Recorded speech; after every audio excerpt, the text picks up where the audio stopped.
Okay, folks, if you get your places, we're about to start our meeting.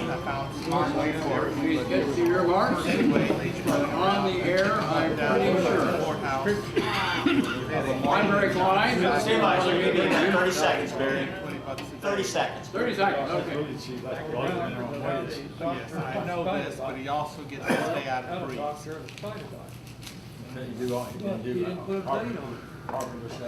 And he gets food.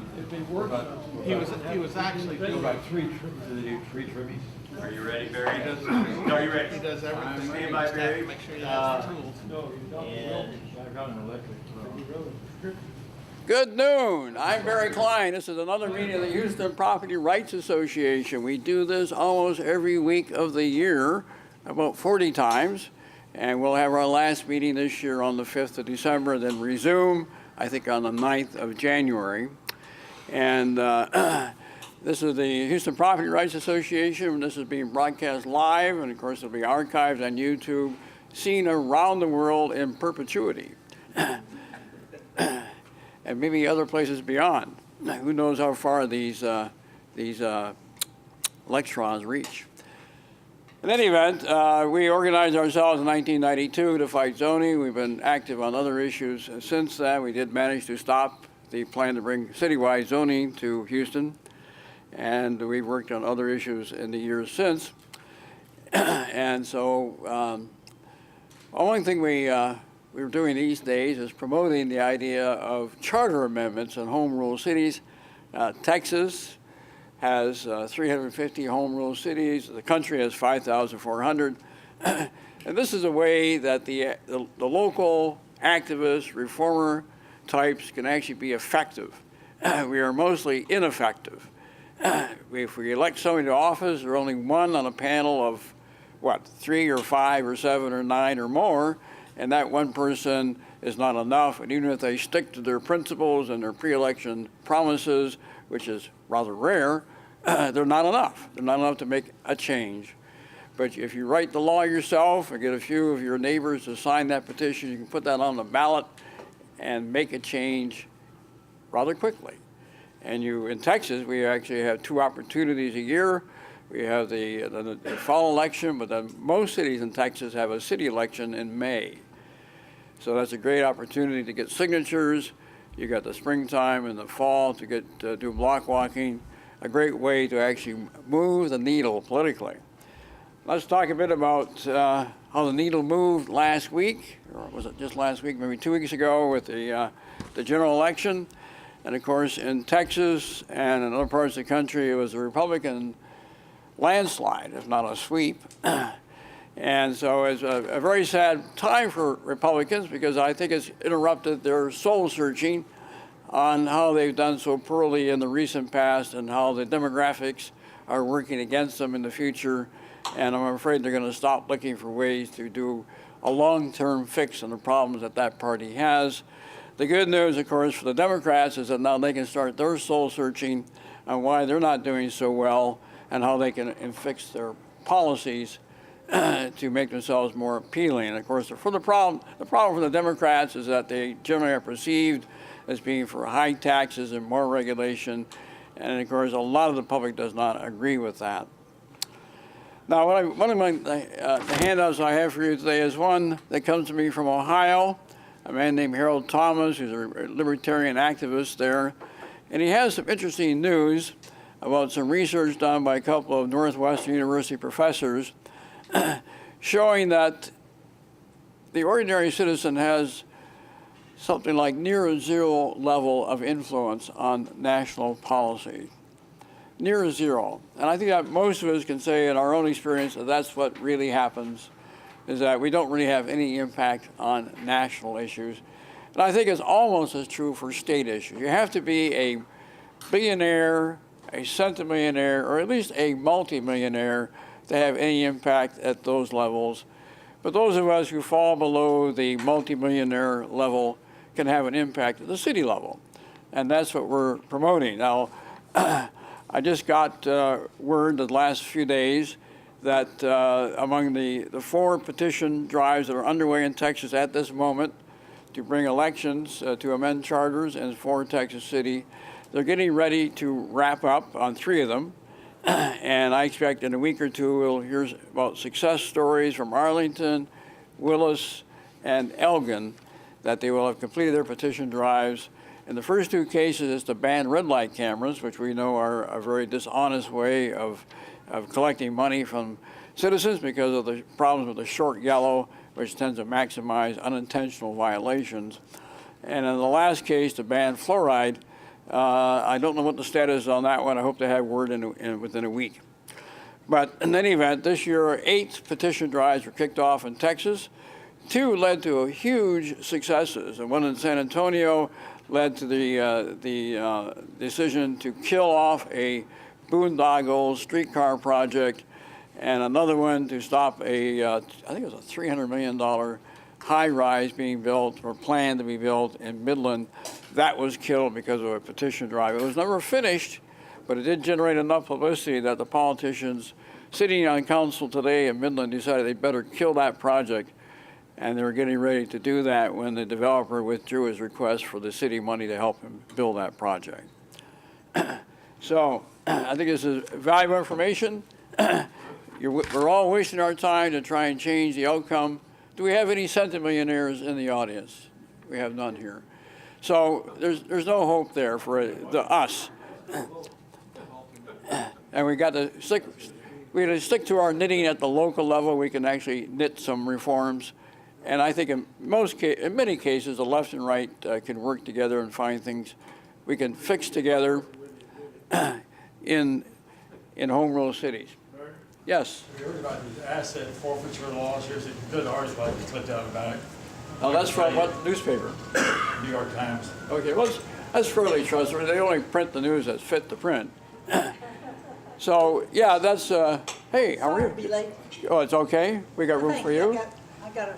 Pick a chair anywhere. I will. Well, okay, what's the good news on the asset forfeiture front, Jimmy? Is the public collecting more money than ever before? Yes. You want to talk a bit about that? Yeah, I do. Okay. Let me offer you this microphone. Okay, thanks. Thank you, Barry. Yes, our government has an asset forfeiture law, which allows the federal government and now the local governments are doing the same thing to take over your assets if they think they were involved in any sort of the drug trade. But they're now also using the same laws to take assets if it might just be shoplifting or statutory rape. In 2012, they took in about $400 million worth of property under this law. In 2012, it's up to $4.3 billion worth. And the sad thing about the law is that they can take your property, but you don't ever have to be charged with a crime. You don't have to be found guilty. To me, it would be okay if you were found guilty, they could keep the property, but if you're not found guilty, they should return the property. In one case, they took a family's home away when their son sold $40 worth of drugs on their front porch. They took away their complete home. These laws are totally outrageous, unfair, unjust, and they ought to be overturned.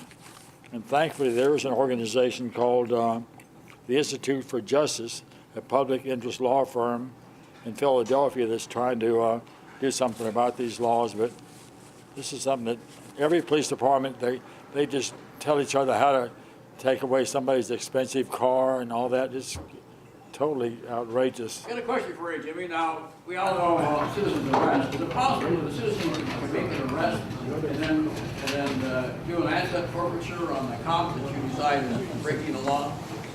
We were discussing that down there at the end of our table, and somebody said, no, that would be armed robbery. But yeah, this is something apparently all the police departments are taking a part in, and it's totally outrageous. I mean, to me, they should, like I say, they shouldn't be able to keep your property unless you're convicted of a crime. We have a question from the audience. I want you to stick around.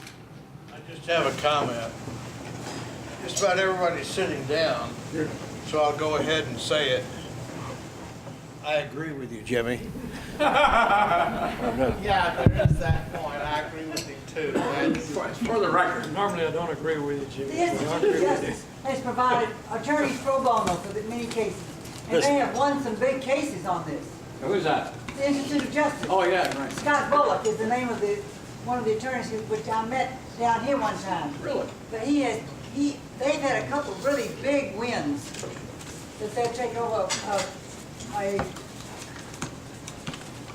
motel in Connecticut that was taken. I recall that story. They got it back, yeah. This Thank you, article, Jimmy. this article came out of the New York Times, November the 10th, so you can look it up on the internet. Thank you, Jimmy. We need to be more and more concerned about that. One of the handouts, oh, okay. Agree with you, Jimmy. John, you have a comment? I have a comment. I'm extremely pleased of the political demonstration of the amount of information that's available on the internet. This guy goes out and looks over YouTube and finds somebody saying how they completely con the public. You're talking about Jonathan Gruber, is it? Yeah, Oh, yeah. apparently somebody was unhappy about the way his medical insurance was gone and decided to do research. He did research, and if I understand correctly, they've come up with 5 different clips of him doing this, and some of them were places like PBS. Yeah, you're talking about Jonathan Gruber, who's an MIT economist. He worked under contract with the Obama administration to write the Affordable Care Act. To write the Affordable Care Act, if I may have your attention. And they deliberately wrote it so that the Congressional Budget Office would not perceive it as a new tax. Right. They kept it they wrote it to be obscure, inaccessible to the ordinary citizen, and a way to hide the bad news to the public. Right. And the fellow was in some settings where he was extremely candid. He now simply saying, I should not have said that. Yeah. And so he's done us all, finally, a great favor about how government will deceive us. But getting back to Jimmy's point about asset forfeiture, I want to talk a bit about another handout I've got in the pipeline regarding the police. They recently conducted a SWAT team raid on a barber shop in another state, which was rumored to not have their licenses up to date. It turned out they were all up to date, but they went in and arrested them. They had them, I think, handcuffed for a while until they checked the licenses. This is what happens. These cops get trained in SWAT team tactics, and there's really nothing for them to do.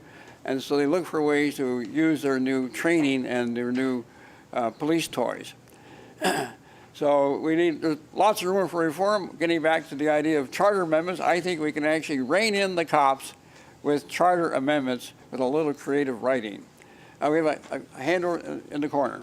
Jimmy, will that take a federal law to change, or does it have to be done state, local? And the second question, when was that provision created? What year? I'm not sure, it's been in effect for some time. It's a federal law, yeah.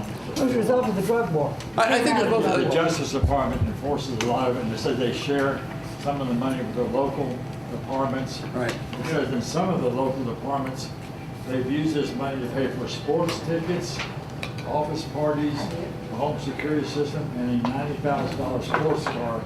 That's what these local police departments are using this money for. Well, my concern is, do they have strippers at those parties, and can the general public come? If so, you'd like to be there, right? Well, I want to observe. Maybe I want to make some citizen arrests. You have a flyer here which talks about what? Well, it's just announcing a event. Here's the microphone. You don't really need that to hear me, I don't think. It's announcing an event this coming Wednesday at the University of Houston. It's all on here. It's free, except they charge you $5 to park. Is the question, what do you want? Do you want to know about medical marijuana? There are 2 doctors. I did not know that MD and these doctors have had a license or to use Schedule I drugs on their research. Because, see, marijuana is a Schedule I drug. It's the worst thing of all, you know, worse than cocaine. Anyway, they're going to be at University of Houston, the group that Bob and I founded, by the way, called RAMP, Republicans Against Marijuana Prohibition, are putting it on together with I think the YRs are also involved in it, yeah. Anyway, you all have a thing. I hope you come in. If you want to know about medical marijuana, come find out. Thank you, Barry. Wednesday, November 19th, Yeah, this Wednesday. Oh, what was this, Friday? Next Wednesday. in the evening. All right. Right. Thank you. Thank you. I think you're, Ann is high on do-goodism.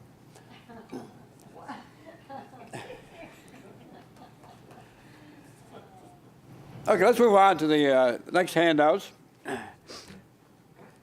This is one that's titled, How Road Planners Mislead the Public. Those are my words. And I've got some commentary here dealing with the information in this article, which I've reproduced from the Houston Chronicle going back to 2002. I recently came across this during my recent move to a new residence. And I had forgotten that at one point, Alan Clark, who heads the transportation section for our local regional planning body called the Houston Galveston Area Council, actually discussed with the media this Census Bureau report that showed that the average travel time for a Texas commuter was only 22 minutes. Now, I recall that report. I've known about it for a long time. It's a little higher today. I think it may be more like 26 minutes. But I'd never known a highway planner or transportation planner to ever acknowledge the fact that the Census Bureau has reports that shows that commuters across America find ways to keep their travel times tolerable. What we normally end up discussing are the Texas Transportation Institute reports, those famous mobility reports that get so much coverage in the local media, that shows that we're approaching 2-hour commutes and gridlock if we don't add many, many new lanes and new roads to our road system. And these are generated by self-serving assumptions and formulae looking at travel conditions around the country based on data submitted by the various states and only looking at highways. The arbitrary assumption that we should be able to go 50 miles an hour at the peak period. And what other kinds of assumptions do they have? Well, they probably have some more. But the assumptions are that we should all be able to have unhindered travel experiences at the peak hour, and that all the road systems have clear roads and never have any incidents on them or construction taking place, which is a kind of incident that would slow you down. And so here we have a chief planner acknowledging that this other set of data shows that the commuters in Texas actually do manage to get to work in a very reasonable amount of time. I think this shows a flaw in how Americans face the congestion issue. And they're led to this misunderstanding by the people who are in charge of transportation. And they do it because our planning laws don't actually require them to show this to us on a routine basis. So I think there should be a change in Texas law and other states to require that all this data showing different ways of looking at traffic dynamics and the different outcomes, whether it be from real world experience as reported by the actual workers themselves or by computer models, all that should be put on the table for the motorists and taxpayers to look at and make their transportation decisions or make their funding decisions. As we all know, TxDOT and the highway lobby had a huge success on Election Day 2 weeks ago when they got an 80% approval to transfer roughly $1.7 billion yearly from the rainy day fund into the hands of TxDOT for more roads. That number may be a bit high because now we see the revenues, the rainy day fund off the gas and oil revenues is going down. It may be only 1.2 billion. They say they actually need something more like 3 or 4 times that. And they're going to go back to the legislature in a few weeks and ask them for the other monies, other revenue stream to close that gap. So this kind of information that I'm presenting to you today should be part of that discussion in Austin about how much more money does TxDOT truly need. I think they're already and have been for years overfunded. Turning beyond that to the next handout, this one is titled, When Americans Drive to Work, Most Go Alone. I want you to notice that this article is 30 years old. So I'm bringing you old news.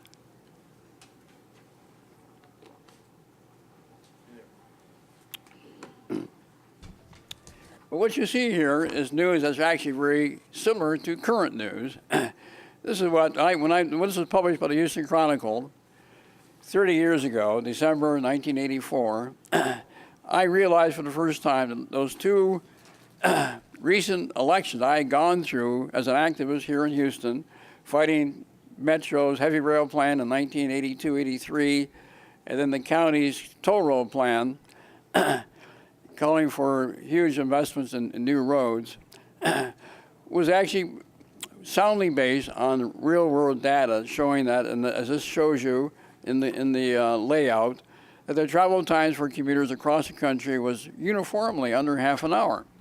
It's a little bit higher today, but not much.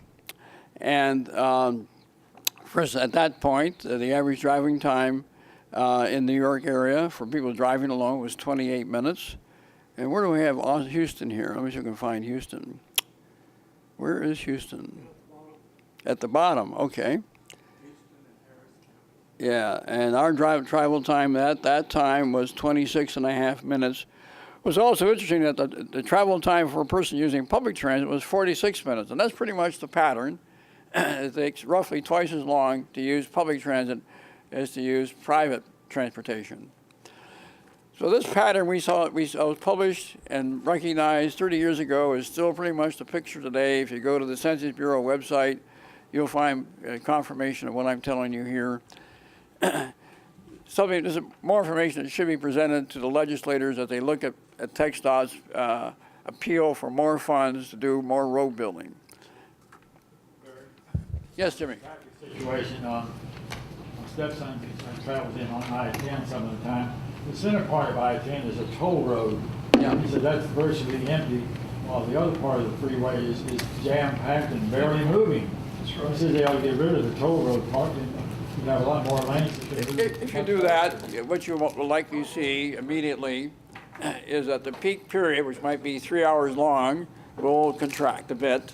And then the word to get around is that there's more space on the highway during that preferred peak period, and other people migrate over from the thoroughfares to the highways. So you get some short-term relief.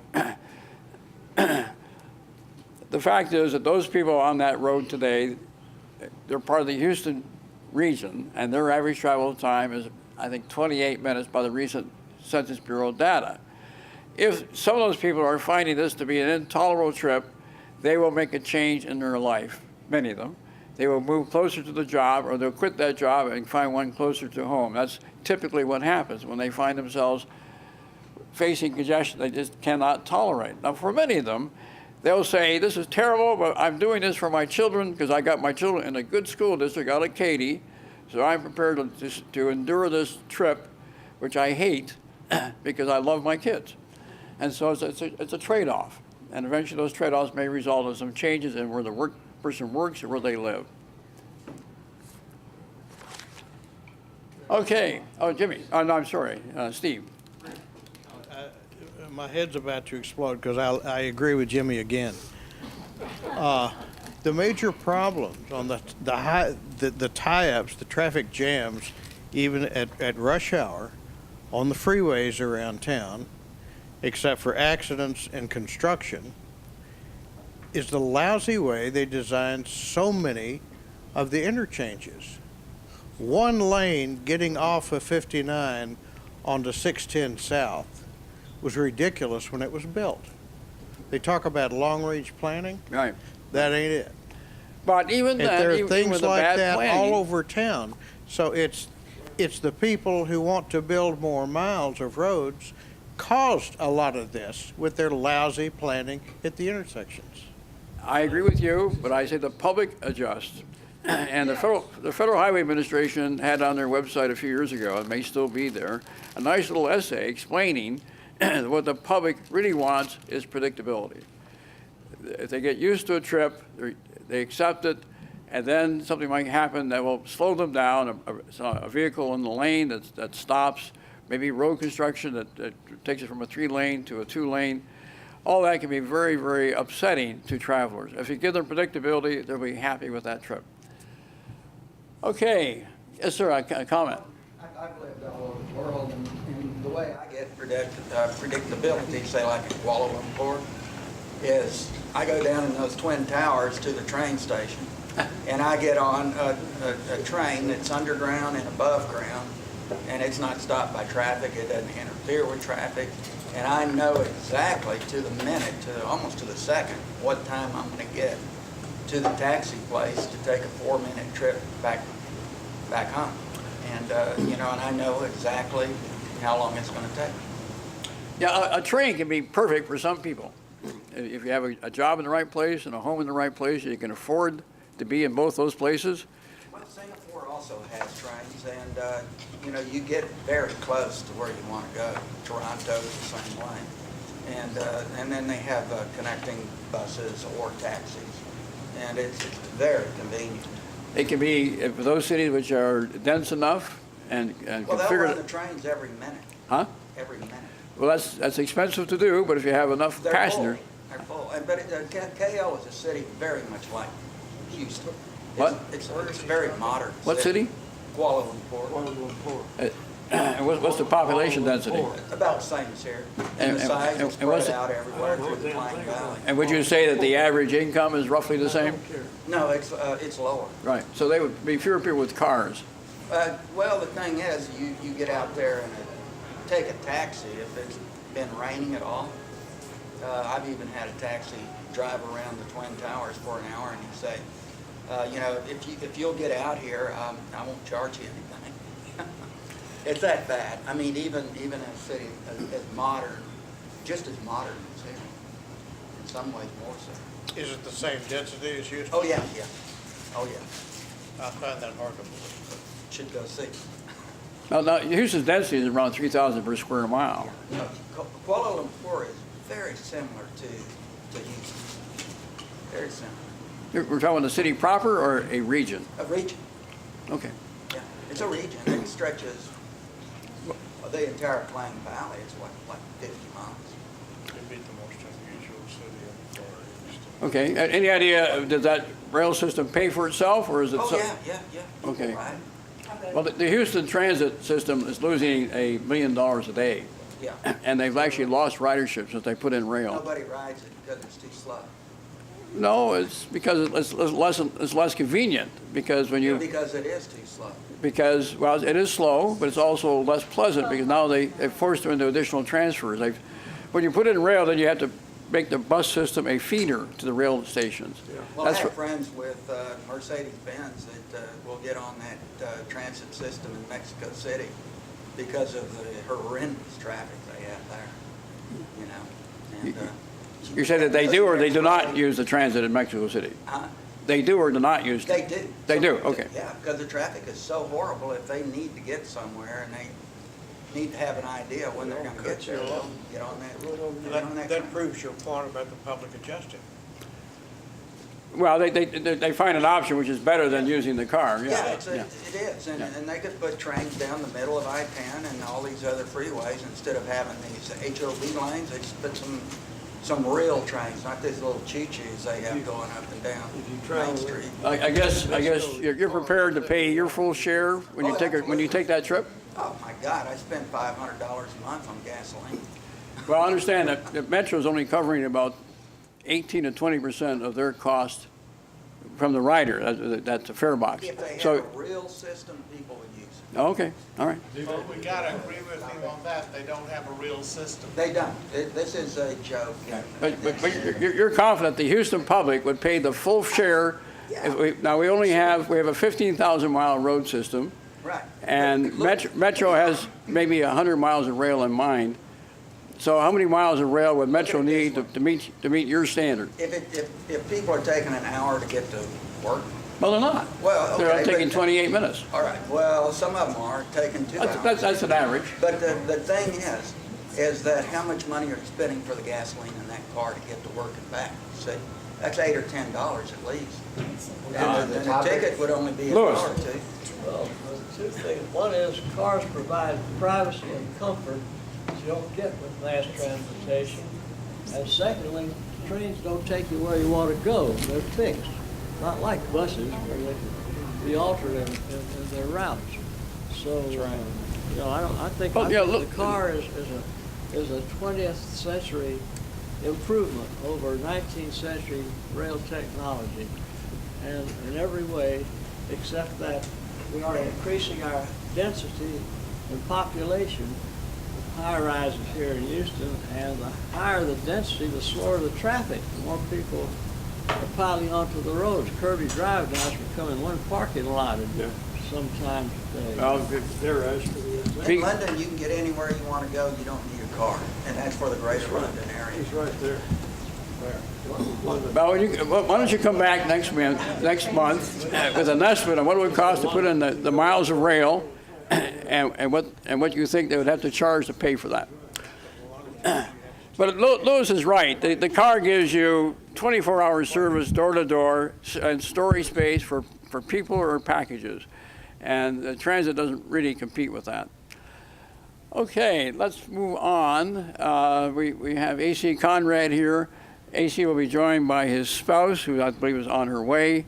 A.C. is going to talk to us about problems that he and his friends perceive with the plan to make some changes in a meander in our local river, which we call Buffalo Bayou.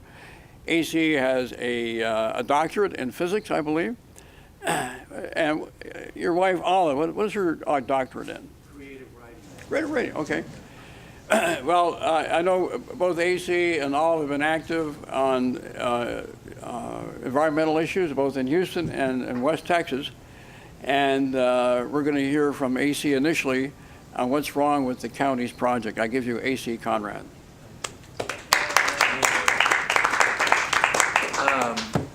So, PhD, I've got that PhD. I basically have 1.5 PhDs from Rice University in 2 different departments. One in the physics department, the master's degree, and then a PhD in the space physics and astronomy department. And do I use that? Did I use it? I didn't use it directly, no. I went to work in the art world, so I spent about 20 years working for the Menils in different aspects, computers and things. But I'm using that PhD today because we're talking about the science underlying one particular project, but then it could be extended to others, the Memorial Park Demonstration Project. So why am I here today? I'm here today for a couple of reasons. The rest of my bio is somewhere in the late 60s, I've befriended Barry, and I took him in a car from Houston to, where was it, Scranton, Pennsylvania. I was delivering a car to my brother in White River Junction. So I met him then, and I guess I didn't meet up with you again until 1992 with the zoning thing. Okay, 1992? We had the election in 93, but Okay. we were fighting it in 92. Okay. And also in 1992, I met and married, well, a year before I met and then married Olive Hershey.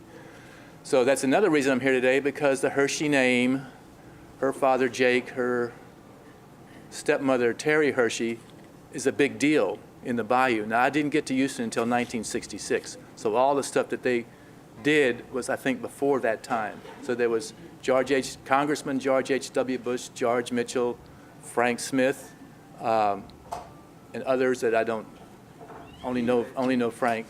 Is that the Hershey chocolate family? No, it turns out it's not. It's he didn't have many heirs. It's Hershey's ice cream, which you can still buy, but it was not a big deal. It never got here. So, but you can still buy it in New York and Pennsylvania. So, what does that mean for why I'm here today? So I pulled out my PhD and put it on that notice. She pulled out her PhD and put it on the notice. Because we're talking about language, we're talking about science. I can barely read. I mean, I read a lot of stuff, but I can barely get into it. I'm going to talk about a book that I bought and a PhD thesis I bought off the internet. And I'll just show you the props here. I have a few props. Here's the book. Now, this is an interesting book. I lent it to Frank Smith. He might have a few things to say about it. This is the first book. It's a derivative of a woman's PhD thesis. So I bought both of these things. This is about 30 bucks. This is about 30 bucks plus printing it. We're going to hear more from this woman. Here's the woman. I'm sure she'd be a lot of fun. I haven't spoken to her, but I emailed her once, and she sent me a real short thing back. Her name is Rebecca Lave, L-A-V-E. I guess that's how you pronounce it. And the book is called Fields and Streams, Stream Restoration, Neoliberalism, and the Future of Environmental Science. So I've read about 10% of this book and rushed through it to get some pithy things to talk about today. Fortunately, this is a lot different than this, so she just didn't replicate it. And she's a geographer. Well, did you know they have geography departments in big universities? They do. What's geography about?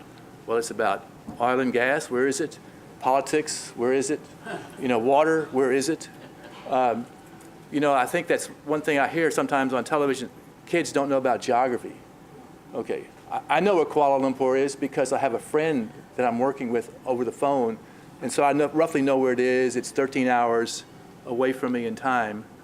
So, are you leaving, Daphne? I am, and I apologize. No, that's okay. I have to work. I know. Okay, all right, okay. So Daphne Scarborough is one of our helpers in the SaveBuffaloBayou.org, and she is really great. She's got some great things to say. Thank And can you you. say just 1 minute? Just say 1 minute One about minute. We spoke at the Commissioner's Court. We spoke at Commissioner's Court on Tuesday morning. Olive Hershey, myself, and Susan Chadwick. Susan used to be a writer with the Houston Post newspaper, so she is very articulate, and we have a great website. And the good news is we ruffled enough feathers at Commissioner's Court that there was a discussion after we spoke. So that's always much better than you speaking and it's dead silence. But they're very defensive.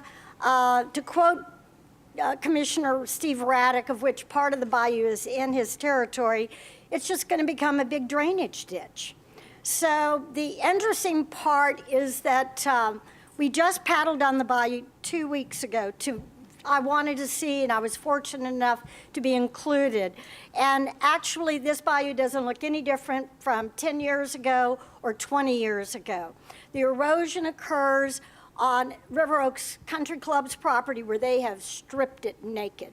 And in fact, they used a chemical to kill the grass, and they want to spend $2 million. And as a property rights group, you would understand, and that's what I've told the county. If they want to spend their $2 million and mess with their side of the bayou, that is their right, because the bayou is actually owned by the people whose houses are along the bayou. But to spend $4 million of our tax money when there are so many needy projects for the flooding district all over Houston, particularly in the poor parts, this is not appropriate.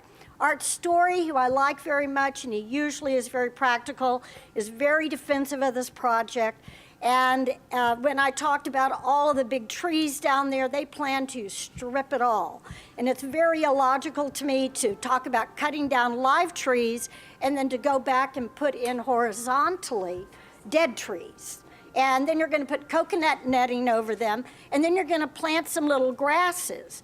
And if you look at what they've already done between Shepherd and Sabine Street with the Bayou Preservation Association, and another 30 million of our tax dollars, it is naked. They have taken out an immense number of trees.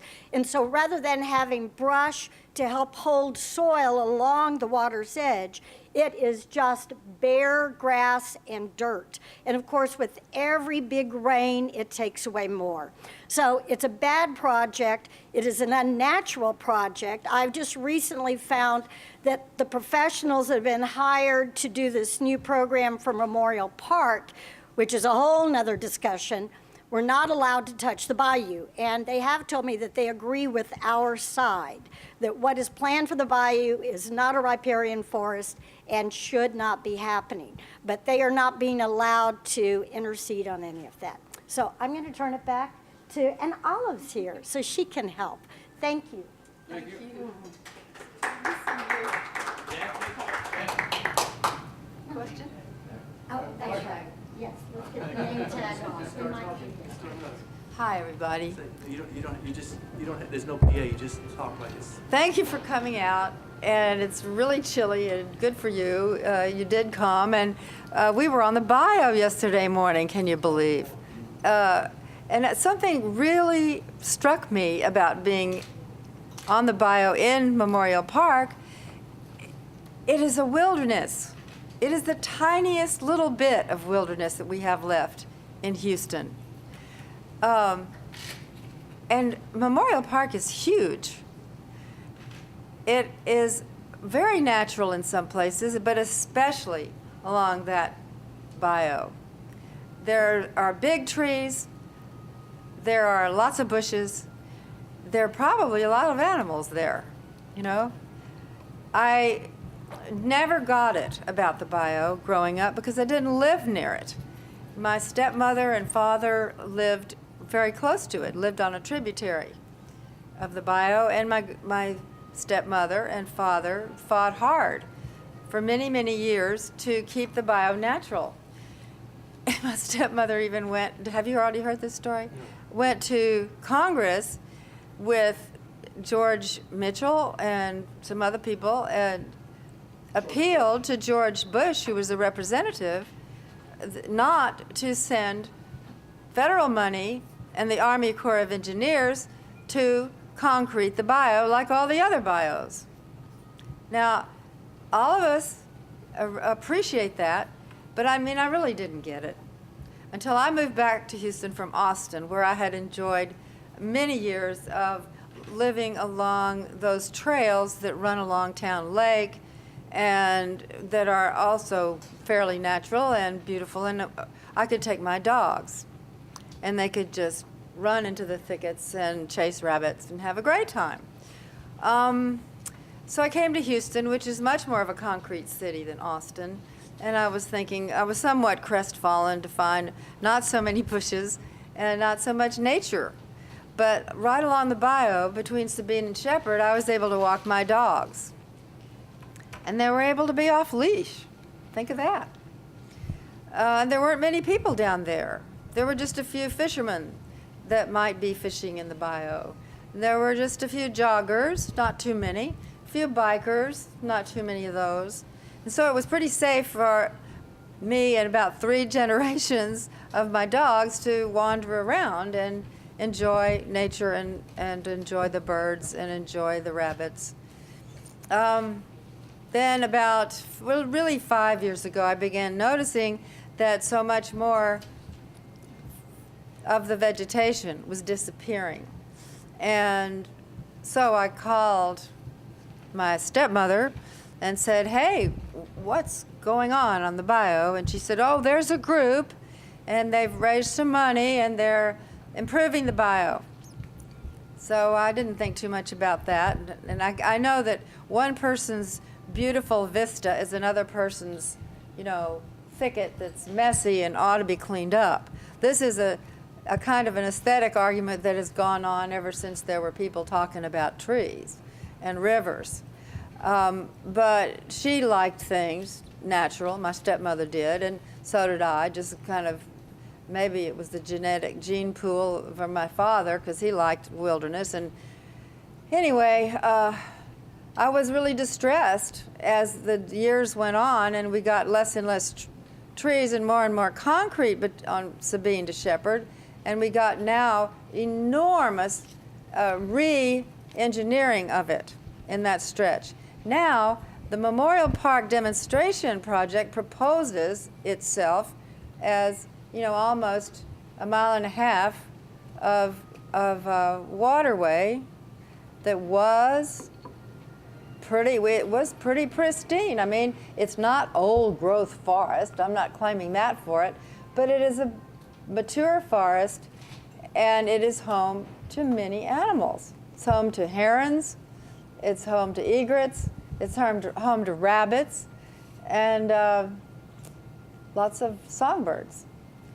Now, it occurs to me that we are living in an age where we're having a massive world debate about climate change and the effects of that, not only on wildlife, but on ourselves.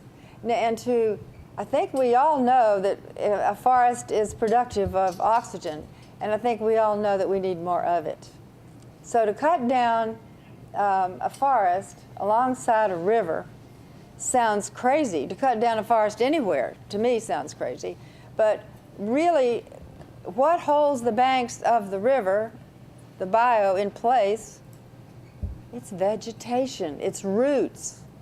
So this plan to destroy that forest and then to replant it so that it's better, that doesn't make sense to me. And it really doesn't make sense to reshape the Bayou so dramatically, because all of our history and studies and maps show us that really there hasn't been much movement of that river in all those years.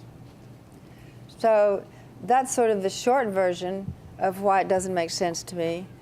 The longer version of it maybe has to do with a lot more technical things than I'm qualified to talk about. But I do know that Robin Sotir of Robin Sotir Associates, she's a soil bioengineer who came and worked on the Bayou for many years. And most recently she was here in 2012 or 13, and she wrote a report analyzing, sort of giving her version of how she liked this Memorial Park demonstration project on paper. And she had gone out and seen the stretch of the Bayou that was in question. And she said, in no uncertain terms, this is a very bad plan for Buffalo Bayou. And she had three major areas of concern. One was the length of the reach. It was such a long stretch. She didn't see why it had to be that long, 1.5 miles. She also didn't see why this one particular spot, which was just opposite the River Oaks Country Club golf course, why it was particularly singled out and chosen. The logic of that escaped her. And the other part was the use of tow wood. I don't know if anybody talked about tow wood in here, did they? Well, tow wood means taking trees out, basically pulling them out of the ground and jamming them back in with the roots out. I think that's right. The roots in or out? The roots are out, okay. And that's supposed to support the bank after you've cut down all the trees. So that does not compute to me, and it didn't compute to Robin. Now, there can be endless debate about these matters. But one thing she said, the soil bioengineering really hadn't been done. And the soils are very sandy. The sediments are mostly sand and clay. And she said to rip out all that vegetation that's holding those banks together just is crazy. She just said it would be not only illogical, but very destructive, because she predicted that this project would wash out. And it might not wash out in the first flood, but it would wash out eventually. And there are other Rosgen projects that have washed out in California and Maryland most recently. I don't know how many others have washed out. And did AC talk about the raging academic controversy? We're just beginning. Keep going. You're doing great. Well, apparently, the academic community kind of takes takes a dim view of Rosgen because, as I understand it, he's got one honorary degree from somewhere, but he's really not a product of an engineering school. We haven't really had any discussion about this gentleman. Would you give us his full name and what he's doing? His name is Dave Rosgen, R-O-S-G-E-N, and he has for many years been practicing. He's a river scientist. He calls himself a river scientist. But I don't believe he has a PhD from a scientific discipline. He is... Is he from Houston? Or no, he's from Colorado, and my stepmother discovered him in Colorado, or heard of him, and liked him, and invited him to her home in Colorado, where I believe he did some work on a mountain stream. And he specialized on as I understand it, helping wealthy people with branches who had erosion problems on their streams solve those problems. But they were mostly in the West, where I think the soils are very different, and as I understand it, the rivers and the streams are they don't flood in the same way that this Bayou floods, and it's a different set of circumstances.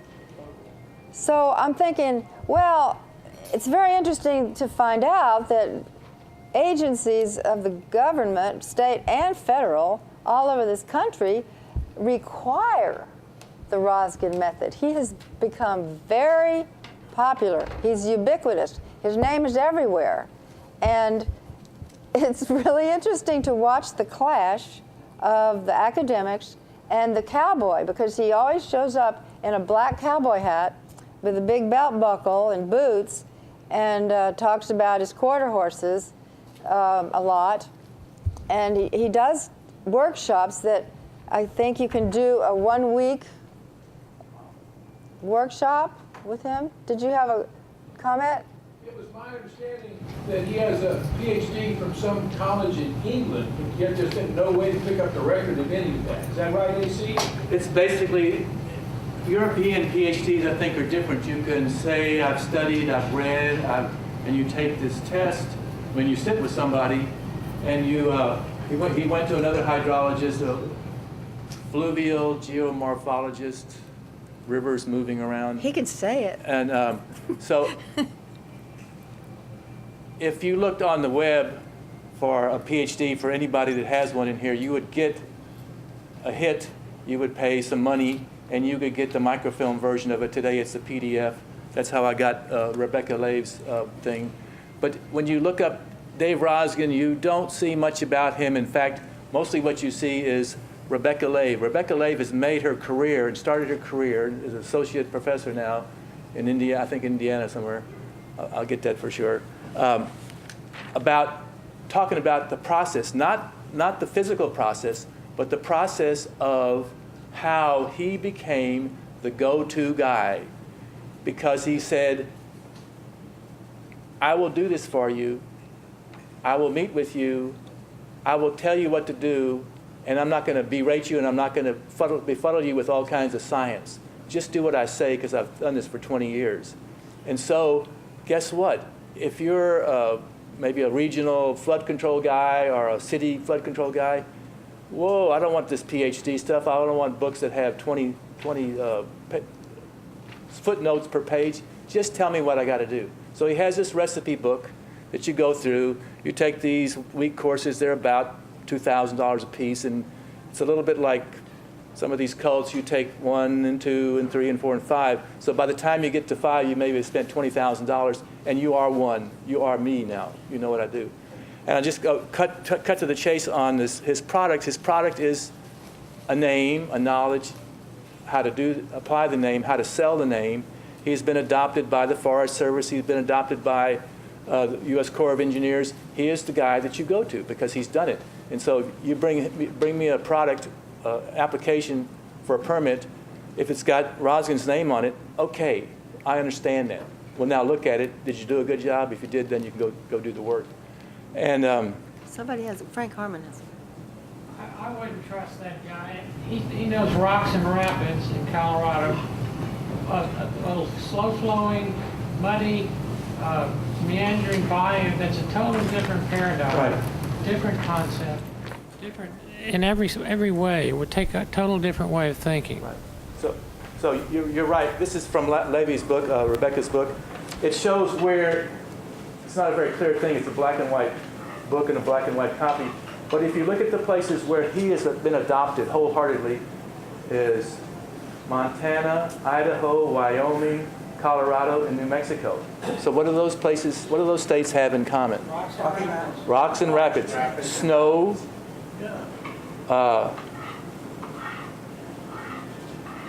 fishing streams, trophy ranches, guys that have a lot of money, fix my stream because I want to take my friends fishing there on this fishing stream. And there's one other thing that she points out, and this is hard to know about. I didn't study art history, but I worked around artists. If you look in history of art and the history of the real world in Europe, people that also had trophy castles and trophy feudal estates, they would have a stream, and they'd be up there in a castle and look out there and they say, I wonder if I can make that look differently.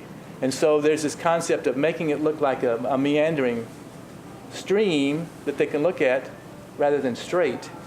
And so that's basically what his thing applies rigor to the curves and the bends, and he can put the curves and bends back in the stream. They may not stay there, but that's what he does. Okay, the toewood, I may expound on that a little bit. In this bayou, his method does not apply. And the reason we know that is because he said it on tape that's on YouTube. In the next week or so, I'll give a file to Barry, and he can put it out there. You can see all these references. But you can also just look at SaveBuffaloBayou.org. All this stuff is collected there, and all these pointers. So he came here, I don't know, Frank, do you know when he came the first time and said, we don't need to do anything to this bayou? I don't remember what year that was. Okay, but anyway, several years ago, maybe 3 or 4 years ago, and now he came back and he got hired. Well, did he get hired himself? Maybe not. His method gets adopted. They have other practitioners who have taken his course, and then they apply it. And so in case it doesn't work, in case when it's all over and done, a couple of floods, well, it didn't work. His response is, and then she documents it, well, they didn't understand it well enough. They didn't take enough of my courses, or they didn't learn. So it's not my fault, me being Dave Roskin. My practitioners didn't analyze it properly, didn't do it right. Poor students. Poor students. So blame the student, not the teacher. If you're a teacher and your students don't learn, you're supposed to blame yourself. Blame the If they learn victim. something, you give them the credit for learning it, right? I mean, I think that's the way it works. I never was a teacher, except in this context. So there's another issue about people that have lots of wealth and have ideas, and it's this domination of nature. So let me show you the picture. There's about 4 or 5 pictures on the internet, but I love this one. This is on he looks like, he's... Oh, dear God. Yeah. He's got his foot on the river. Anyway, I mean, I didn't meet him ever, but I did go to a lecture he gave at the Museum of Fine Arts several years ago.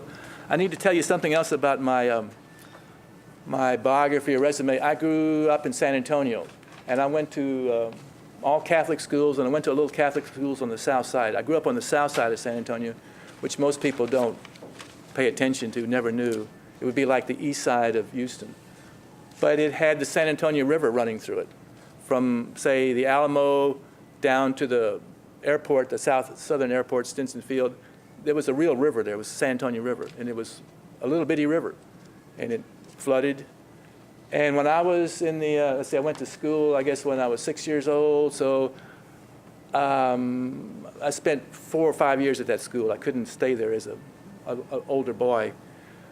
But we could walk out at recess without any fences, and in 3 or 4 minutes, we were playing in the San Antonio River.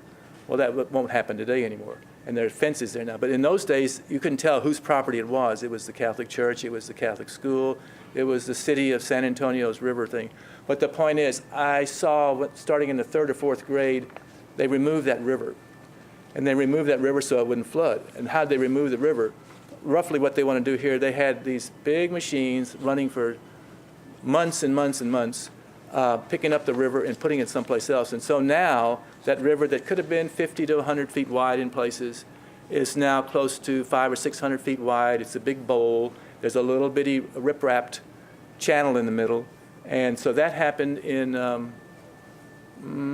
guess, the 50s, 43, in the 1950s. So that river's gone. And it doesn't flood anymore, because if it rains a lot, it just fills up a big tub, and then it'll go out. And strangely enough, I haven't been to San Antonio a lot in the last few years, but they're trying to fix it again, because it is a desolate, big ditch. So what would they do here on the Memorial Park demonstration project? The toewood. The toewood is get a bunch of dead trees. Now, they got to be long, skinny trees. They can't just be these trees that they happen to be in the place. So they have to buy the trees and bring them here. They cut the dirt down on both sides, numbers like 200 to 300 feet. I don't know if that's on each side or one side. Cut it down, huh? 300-foot ditch. 300-foot wide ditch, okay. Like Meyer Park. Okay, so then they take all this dirt away, and they're big numbers. This will make your head explode. Somebody, I don't know, somebody told me, maybe you, Frank, or about 100,000 cubic yards of dirt have to be moved over a 1.25 mile span. Got to put that dirt someplace temporarily. Then you get down to the sort of the level of the regular surface, regular resting surface of the river.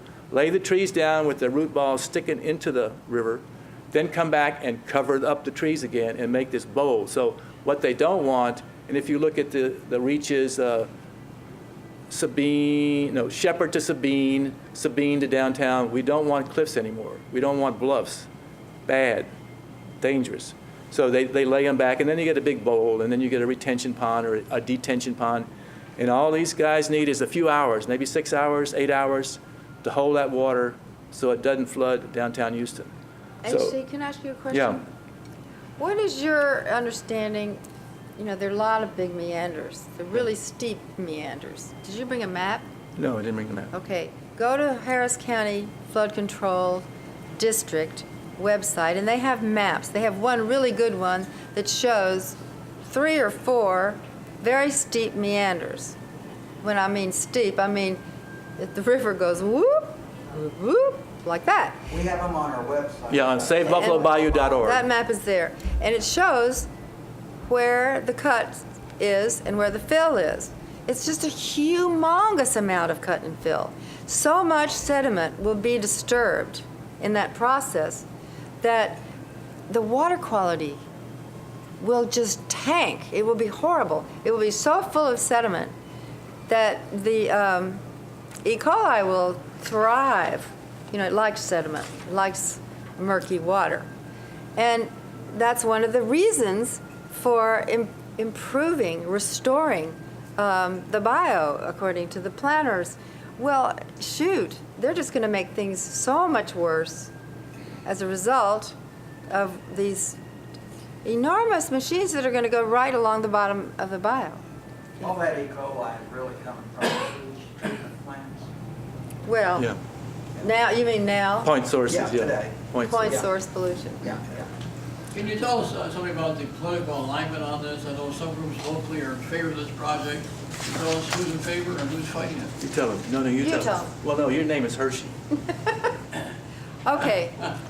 The odd irony about this is that Terry and Frank Smith and some other elder statesmen of our community were founders of the BPA, the Biopreservation Association, whose mission it is, or was, to protect all of Houston's bios and the vegetation and the wildlife along it. So habitat preservation was part of their mission, and it certainly was dear to my stepmother's heart. Now we find that the BPA supports a project which will destroy all that habitat along that stretch of the Bayou. And Terry Hershey Park. What? They plan to do Terry Hershey Park after. Well, Terry Hershey Park is, okay, yeah. Well, the fact is that a demonstration project means, well, this is just an experiment.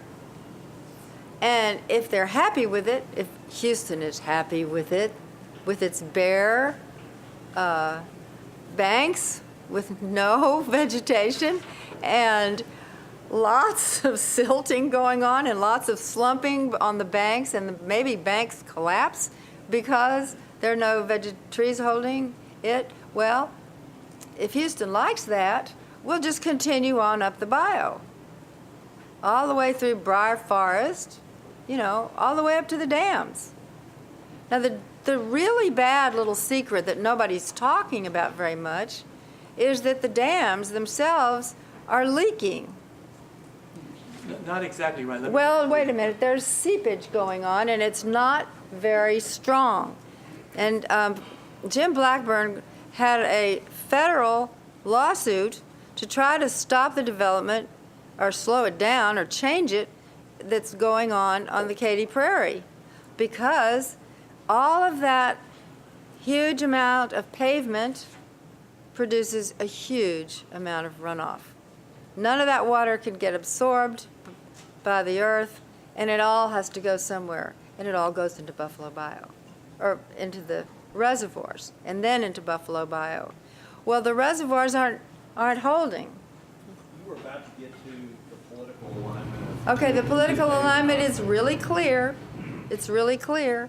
The BPA became, over the years, I think, to be dominated by people who are mostly not just private citizens interested in preserving a natural amenity, but they were business people, particularly landscapers and engineers. And they have essentially dominated and subverted the original mission, we believe, of the organization. We believe that they are also running Memorial Park Conservancy. We haven't talked about that yet. What is that? The Memorial Park Conservancy is an organization pretty much self-appointed to care for Memorial Park. And lots of citizens got together, and good for them, you know. We need a lot of people to care about parks. On the other hand, this is interesting because we've seen Herman Park go sort of in the direction of being privatized by the Herman Park Conservancy. And the TERS. And no, wait a minute. The TERS hasn't got Herman Park yet. But the TERS has assumed control, financial control of Memorial Park because the city basically gave it to them. I think you need to back up. Tell us what the TERS is and how they had to expand it to take in Memorial Park. Now, you have to help me because I'm not convincingly educated about this. Well, perhaps Frank can help me if I got it wrong, but as I understand it, we have, at this point, 22 tax incremental reinvestment zones in Houston. I think 23 now. And sometimes they'll create a new one when they want to fund a project by diverting some of the property taxes into a special interest project, such as the new soccer stadium downtown, or they'll expand an existing TERS. And so that's what they've done, as I recall, in the case of Memorial Park. They expanded the take in the park, and now they can divert the new revenue that comes off the growth in the values of property inside the gallery area TERS and use it to make changes to the Memorial Park. Frank, is that roughly correct? Barry, it's hard to explain because it makes no sense to me anyway. But it's interesting that this morning I found an email. Does this work? This morning in my email there was a questionnaire about a new capital campaign for Memorial Park. now that there is a TERS, which will contribute $100 to $150 million to the park, we have engaged a firm from Virginia to draw up a plan for the park, which will cost that much to execute. And so now we're going to have a capital campaign to raise money from citizens like us. And I answered the questionnaire by saying, if we have a TERS, why do we have to have a capital campaign? I don't understand it, and so I can't explain it. But the theory is they take the increase in tax revenue off the TERS territory, and they're going to divert that into the plans they have for now developing for Memorial Park. Now, that appeals. Usually a TERS encompasses the area we're talking about, but Memorial Park is not taxable property, so is the TERS really over by the Galleria and they're giving money to the Memorial Park? Yeah. Yes. The idea is to create the park as a wonderful, vast, Disney-esque playground for everyone to come to on their way to the Galleria shopping or something. I mean, it's connecting the city more. I know that that was a lot of the rhetoric used to sell the idea. Go ahead. Doesn't some of this go against the original specs of the donation of Alahog? And couldn't a lawsuit be filed on that behalf? That is very interesting. I don't know.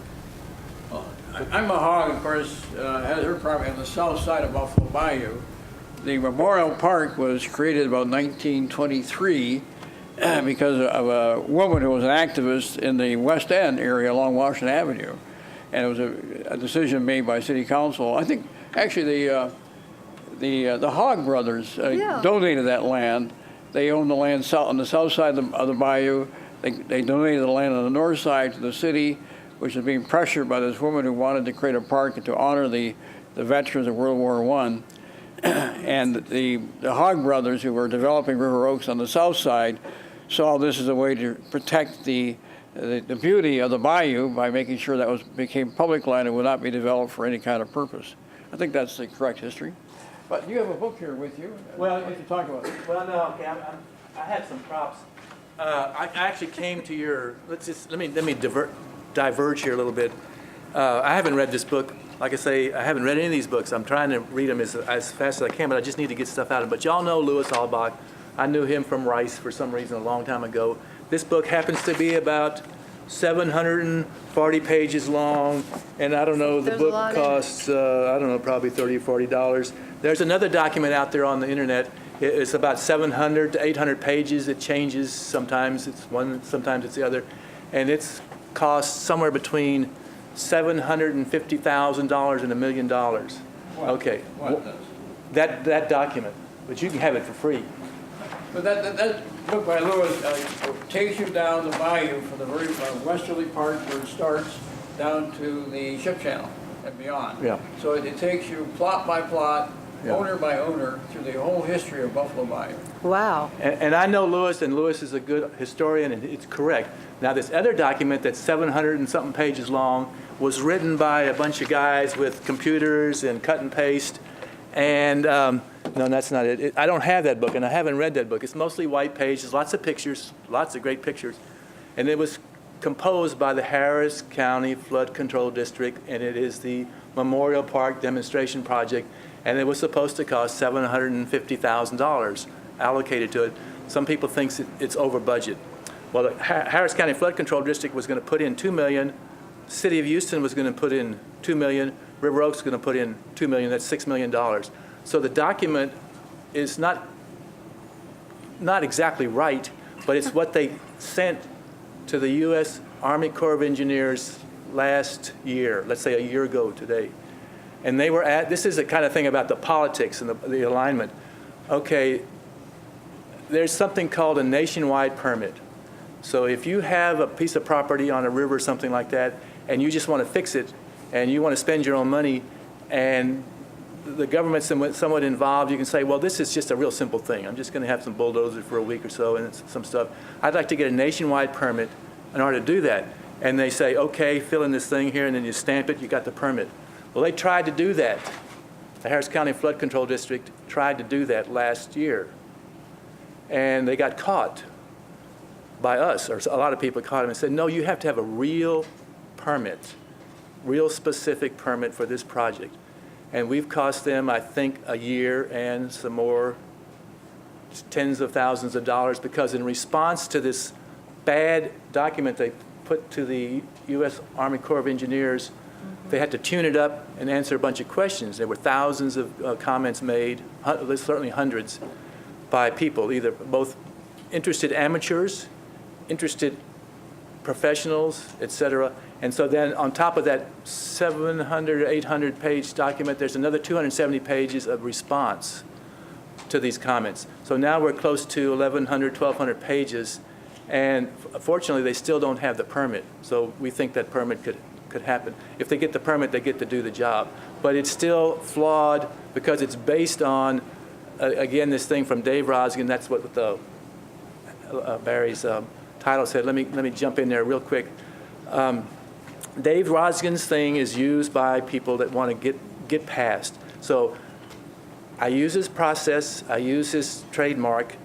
I have somebody on my staff that went to his courses. I'm now a Dave Rosgen expert in something called natural channel design, NCD, and fill in the blanks, add all these pages of all this diagnosis, and then we find out we have a bayou. The bayou is sick. We can change the bayou only if the bayou wants to change. But we know the bayou wants to change because it's sick. So go ahead and give us the permit and then let us go. We'll spend the money. So they got caught on that, so they had to do a lot of extra work. And the problem with the natural channel design, which is what this woman's PhD thesis, this book, studies the process. She's a geographer, she's not a river scientist, but she's studied the process, how he got to be where he is. And it's basically, let's keep it simple. Don't bother me with facts and don't bother me with science. I have this prescription, I apply the prescription, we check all the boxes, take it to the U.S. Army Corps of Engineers or whoever the agents are, and we'll get you the permit. Go ahead. It sounds like he's actually claiming that the river pumps us. Well, it does, and that's probably okay. And the first time, remember what I said, the first time it spoke to him, we have him on tape, he was on the Bayou Bend Bridge, a little suspension bridge, and it's pretty clear that he says, this river is fine. This bayou, this river is fine. Remember, he doesn't work on bayous. Remember that picture? He worked in the mountain streams, high flow, high topography, high velocity, shallow, wispy things. So, but then he came back. The people didn't want to hear that. The bayou is sick. The bayou is dangerous. It's moving at some incredible rate. I mean, one of the numbers there's a lot of numbers here that'll make your head explode. So another number that'll make your head explode is the fact that the bayou is just going everywhere. I mean, please stop the bayou. It's just going all over the place, moving. The banks are moving. Well, Richard knows more about this than I, but their contention is that in 200 years, the banks of the bayou will move 200 feet. That's a foot a year. Well, that's nowhere near correct, is it? No. Okay. But here's the reasoning. Okay, this is dangerous. Those 200 feet, we can't let that happen in 200 years. So what we propose to do is go ahead and do it right now in a couple of years, take all that 200 feet away and lay the banks up to this nice farm, and that bayou will never move again because we killed the bayou, basically. Take the river away, it's just a ditch. So let me see if I can, What do you need? I just need to reference something that she wrote, different people here. Okay, we're talking about her, and we're talking about one of her quotes that she has in her book. This is a, yeah, okay. Read the words? No, okay, this is from her book, and it says, okay, here's what it says. The simplest question about natural channel design, by the way, that's capital N, capital C, capital D. Not nature's design, but natural channel design is a trademark thing, turns out to be the hardest to answer. Does it work or not? Despite the fact that NCD has been in use since the mid-1980s, there is shockingly little solid evidence with which to answer that question. Instead, we have decades of claims and counterclaims. Critics have repeatedly raised a whole slate of objections to which NCD supporters respond with their own broken record set of refutations. Critics argue that the use of NCD approach actually harms streams, while supporters say they use Rosgen's restoration approach because it succeeds. They can't both be right. Yet the debate has persisted with great intensity and no visible change in content for almost 2 decades, like some demented scientific version of Groundhog Day. The movie version. The movie. We have a comment from John, and we'll take a comment from Don. I'm just asking a question on this thing. Am I correct that the main purpose, when they move the channel and everything, is going to be further away from the River Oaks Country Club? I don't Take think it. so. I don't think that's the main reason. The main stated reason is to improve water quality and improve the stability so it won't move anymore. But we think there may be all kinds of underlying reasons that may have something to do with the River Oaks Country Club golf course. Well, it has to do with contracts. It's It has to do with contract with money, but you're going to love this part. What's this HPRA stand for? Use the property rights decision. Okay, and what do property rights usually entail? Knowing where the property is, right? Knowing where the pins are. Yeah. Okay, well, in this case, it is hilarious. What's going to happen is part of River Oaks is going to move across the bayou because they sort of own that land now. Remember when a river goes around and it does move, or you didn't survey it right, who owns the river? Well, in this case, there's ownership abutting. The river, the ownership is going to move because we're going to put dirt where there's a hole now, and then River Oaks gets that dirt, maybe just a half an acre. It's a little bit murky. Very murky. Certainly, I can't thank you and your family enough, but I did come here for a purpose today because I did know that your mother, or your stepmother, I guess, Terry Hershey, was named by the Hogg family as one of the trustees for Memorial Park. Yes. And you guys do have the right to sue. I spoke at the Houston City Council against the TERS being turned over to from the city turning over the TERS, and I wrote an article. I remember you, Yeah, yes. you called me on that. Yes. When I wrote that article. Well, we do have something called the Commons, do we not? What? The common. The British concept of the Commons, things that we own as a city altogether. Oh, I couldn't agree with you more. I really thought that the city was giving up their rights when they turned it over to the TERS, and I opposed it, and there was a couple other people that came from council, but I did notice the people from council, Stephen Costello and the rest of the engineering crowd, that was very supportive of it, and to me, it looked like they had manipulated the Memorial Park Conservancy into doing some things that were against the park, and what your family intentions were, and Ms. Hogg's intentions. And I was, greatly distressed by that, but I'm glad to see that you guys are, out there and On the fighting. By case. the way, I think you need to take the fight to the TERS, because the TERS is the one that's ultimately going to be financing this. And there, I think you're going to find a more friendly or audience. You do? I hope so. You don't think they want to let go of that money? No, actually, I don't think they do want to let go of that money. I think they got bullied into doing that, Yeah. particularly by the city of Houston, and they didn't want to pay for all of that. They wished the city of Houston would, but they wanted to build the light rail, and the only way they could get their bond extension was to agree to do the improvements to Memorial Park, and they couldn't do it without the terms, and that's the reason why they expanded it. But the bottom line is that your family, as a trustee of the Memorial Park Conservancy, I guess your stepmother. Well, that's interesting. I don't think you can inherit a trusteeship. And I think she's pretty much retired right now. I mean, I have no idea. I don't. But that's a very interesting thought, and maybe there is a lawsuit here somewhere. Don, can you tell us, review that again, that point about light rail, how does that connect to this project? Well, in May of 2013, the TERS 16, which is the Uptown Park TERS, wanted to continue on. And they were about to terminate by the life of their TERS itself. And so the only way they could get their rights to continue on was from the city of Houston. And the city of Houston said, okay, we'll do that, but you're going to fund the light rail project and you're going to take over the improvements for Memorial Park. And that all happened in May of 2013.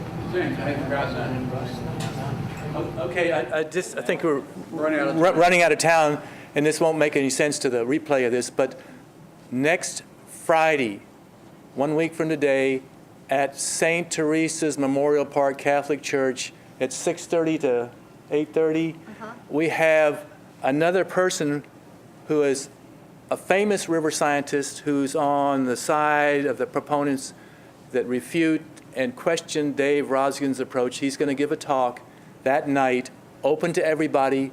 You can ask questions. You don't have to be vetted by a gatekeeper for the questions like the other people, the flood control. So again, Give his name. his name is Matthias Kondolf, and he's coming from Berkeley, California, and he's going to be in town maybe a day and a half, but his public exposure will be that night. We're trying to take him on the Bayou That day. that date. Okay, February the 21st, 6:30. February. I'm sorry, November the 21st, 6:30 to 8:30, and it's at the St. Teresa's Memorial Park Catholic Church on 6622 Haskell. It's a dead-end street. You go down there, surface parking, no charge, and we think it's going to be really good. It's across from Beck's Prime in Memorial Park Golf Course. Yeah. And also, the cards that I passed out, I don't know if everyone got one, has our website, Yeah. savebuffalobio.org. SaveBuffaloBayou.org, And all that information's on there. Yeah. Okay, and that's your resource, rather than me trying to cobble together a bunch of websites. Susan Chadwick has done a magnificent job putting that website together, and it's rapidly changing all the time. It's always up to date, and the refutations are in there, and the attacks are in there. That people are attacking us, we're costing people grief and money. Thank you. Okay, thank you very much. Great presentation. Okay. Well, we're going to wrap this up. Next week, we'll have a presentation from Texas Southern University. I'm sorry we're going to wrap this up, but Texas Southern University is talking about activism in the legal community that TSU is involved with. Then we'll have our Thanksgiving holiday. Then we'll come back for our final meeting of the year, have a presentation on the $600 million transmission line that's being fought over. Do we need to have another high power line coming into Houston, or can we build, or do we have enough excess capacity in our current energy generating facilities that we don't need to have a $600 million transmission line coming into the city? So, thank you very much for being here today. We'll see you next week. Bye-bye. Who's paying for that transmission line? Is that Center Point Energy or what? Well, the first ratepayer. Who would be their line though, like Center Point Energy?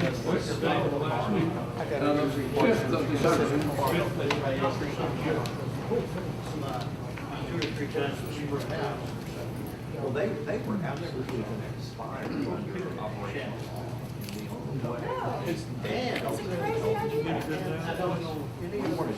Well, let's talk about how to undo a turd. I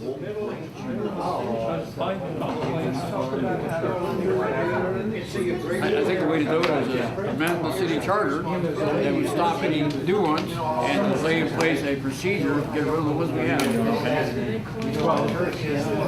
Now, I don't think it'd be hard to sell that to the public.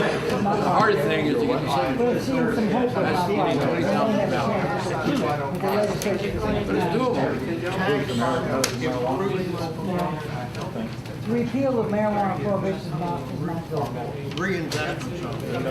Two more states passed something this last November In before. fact, Frank, you don't have to restrict yourself to one. You can do it in the letter that's likely what you're doing. Maybe now later is all those forms. Oregon and Alaska. Voter only wants to sign it.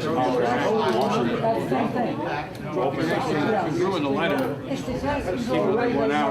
Second petition.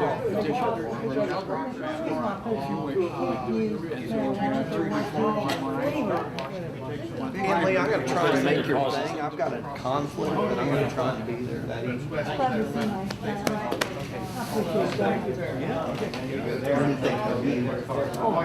You're my favorite precinct chair. Don't let anybody tell you it's somebody else.